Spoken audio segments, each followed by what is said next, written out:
Et l'ancien président Donald Trump est toujours en train de gagner des élections, mais peu de gens le savent. Le président Donald Trump s'adresse aux militaires le 26 novembre 2020 lors d'une vidéoconférence de Thanksgiving depuis la salle de réception diplomatique de la Maison-Blanche. Chia la Craig Red / photo officielle de la Maison-Blanche.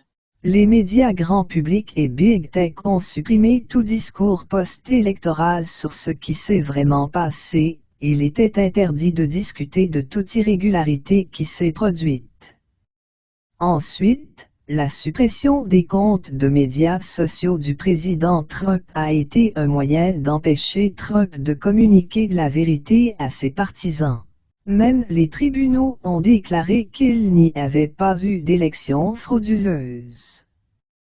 Les Américains sont maintenant bien conscients qu'ils ont été pris dans une embuscade. Ils n'ont jamais eu la chance d'une élection équitable.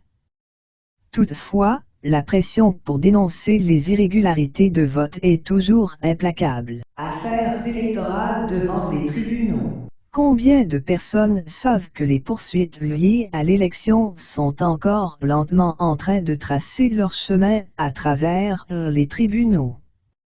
Ce n'est pas quelque chose sur quoi le HRSH rend des comptes, si ce n'est pour dire que l'ancien président Donald Trump a perdu ses poursuites. C'est un autre mensonge. C'est un autre mensonge. Les efforts visant à dénoncer les irrégularités électorales de 2020 se poursuivent. Le physicien John Draws a réuni un groupe de scientifiques et d'ingénieurs bénévoles pour examiner la question des poursuites déposées, toutes disponibles dans les dossiers publics, puis présenter un résumé, tel que rapporté par l'AFC News. Résumé des affaires judiciaires.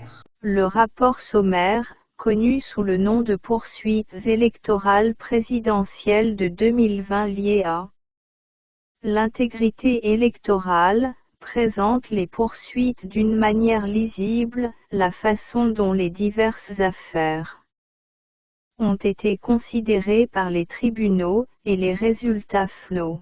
De 80 à 46. Il a été constaté que 80 poursuites ont été déposées au nom de Trump, en lien avec l'élection de 2020, toutes composées de rimes, de dépôts et de décisions.